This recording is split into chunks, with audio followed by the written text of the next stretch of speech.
Hello बच्चों, आज हम एक बड़े इंटरेस्टिंग सब्जेक्ट के ऊपर बात करने वाले हैं। वह जो सब्जेक्ट है ना, वो हमें सबको बड़ा पसंद है। रोबोटिक्स पसंद है ना हम सबको, रोबोटिक्स करना।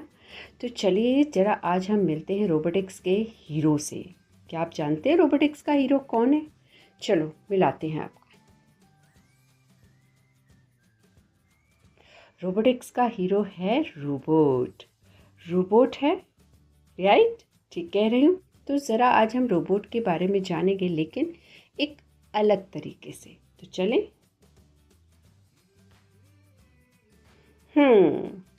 तो रोबोट की कहानी हम सुनेंगे रोबोट से ही। और आपको पता है, जब कोई खुद अपने बारे में कहानी लिखे तो उसे क्या कहते हैं? आत्मकथा कहते हैं। और आज रोबोट भी अपने भी एक आत्मकथा लिखी है, जो आज हमें वह बताने वाला है। तो ज़रा सुनते हैं रोबोट की अपनी कहानी, आत्मकथा।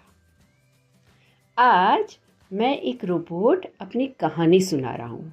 ये मेरी आत्मकथा है, तो सुनेंगे? चलिए। मैं हूँ रोबोट, सबका प्रिय, बच्चों को तो बहुत पसंद हूँ। मैं कौन हूँ? मैं एक यंत्र मानव हूँ। लोग मुझे रोबोट कहते हैं। मैं कई काम कर सकता हूँ, कुछ ऐसे भी जो इंसान नहीं कर सकते। मेरा शरीर कैसा है?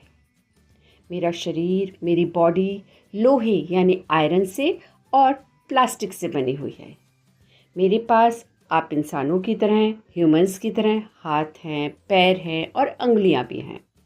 मैं चल सकता हूँ, मैं कूद भी सकता हूँ और मैं काम कर सकता हूँ। मुझे ताकत कैसे मिलती है?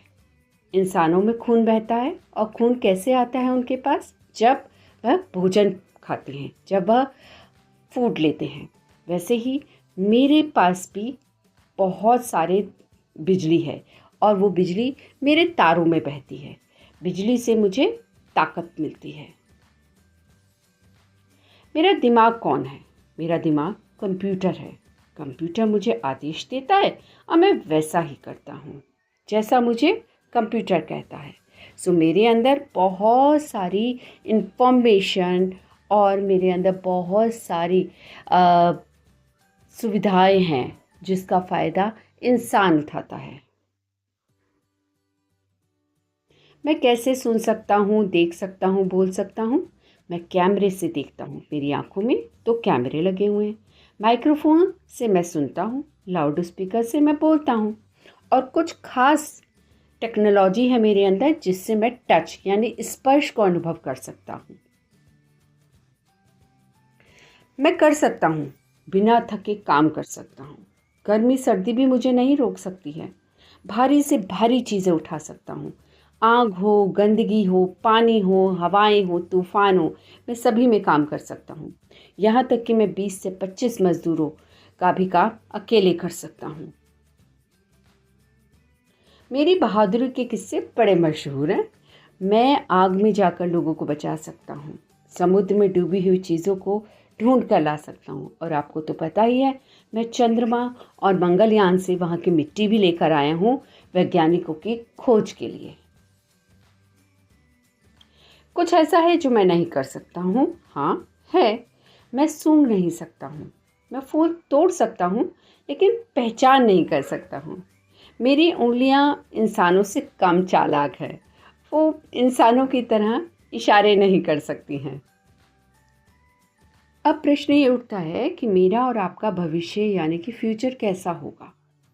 क्या रोबोट पूरी दुनिया पर राज कर लेंगे? नहीं, मैं बस आपका काम कम कर दूंगा, जिससे आप आराम कर सकेंगे।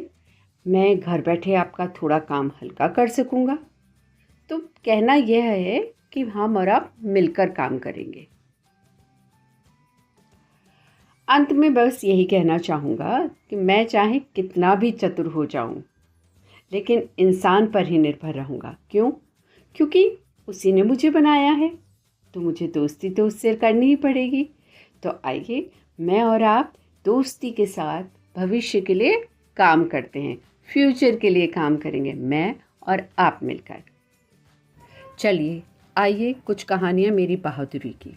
आप जानते हैं एक कनिष्क नामक विमान था जो दुर्घटनाग्रस्त होकर सागर में डूब गया था।